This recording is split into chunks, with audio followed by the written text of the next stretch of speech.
Seryoso ang pamahalaan na sugpuin ang katiwalian sa bansa.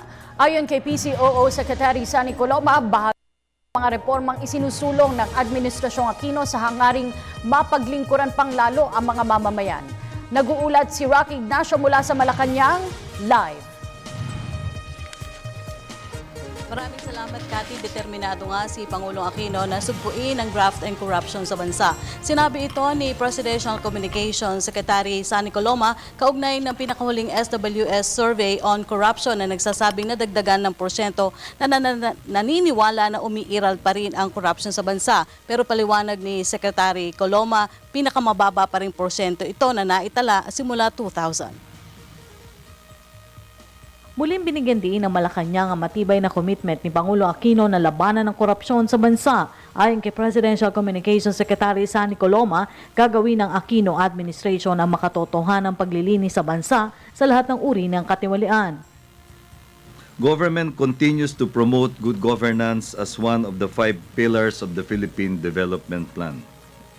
As the President emphasized in the Good Governance Summit yesterday, and I quote, "We are upgrading in the truest sense of the word, exploring every possible avenue to improve the way we serve our countrymen."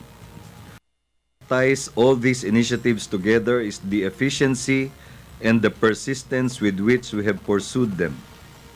Our determination to let Filipinos truly reap the tangible benefits of good governance and make good governance the norm, a firm foundation that succeeding administrations can hopefully build on for the benefit of the Philippines.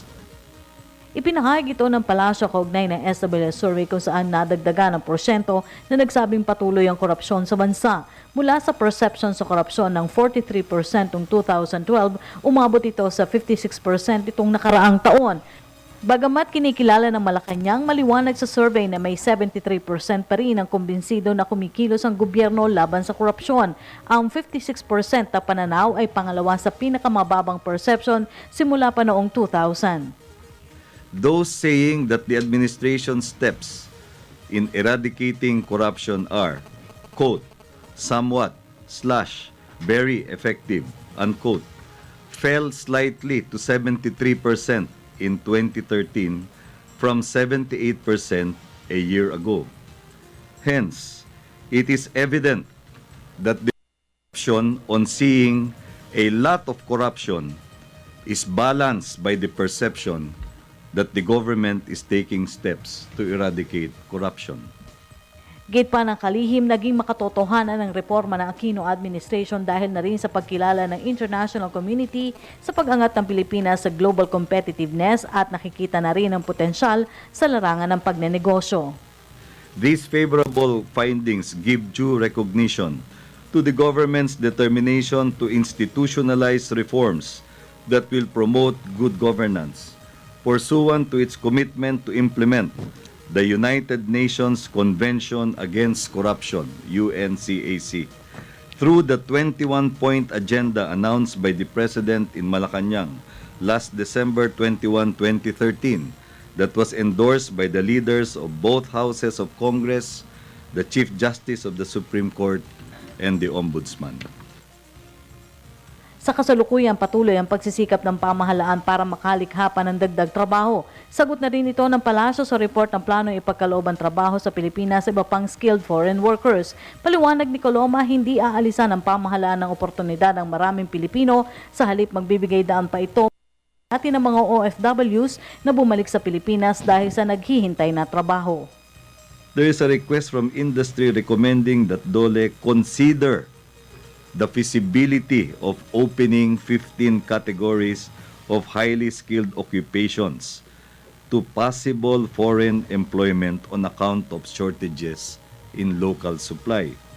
This is evidenced by lack of applicants for such job openings in a survey done by the Bureau of Labor and Employment Statistics of DOLE.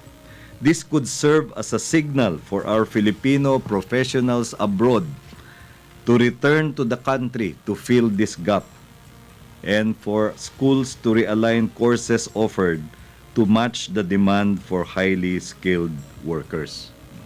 Patuloy pa rin po ang konsultasyon at pag-uusap sa pagitan ng industriya at ng Department of Labor para po ma-validate yung isinumite ng industriya na pangangailangan di umano sa 15 kategorya ng propesyon o trabaho.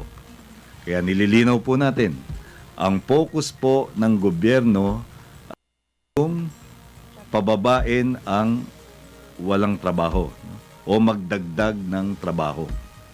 Hindi po focus ng gobyerno yung tanggalan ng oportunidad ang mga mamamayan at i-offer sa mga foreigner. Hindi po. No? At yan po ang ating pag-uulat mula dito sa Malacanang sa tulong ng RTVM. Ako po si Rocky Ignacio para sa Telebisyon ng Bayan. Maraming salamat, Rocky Ignacio.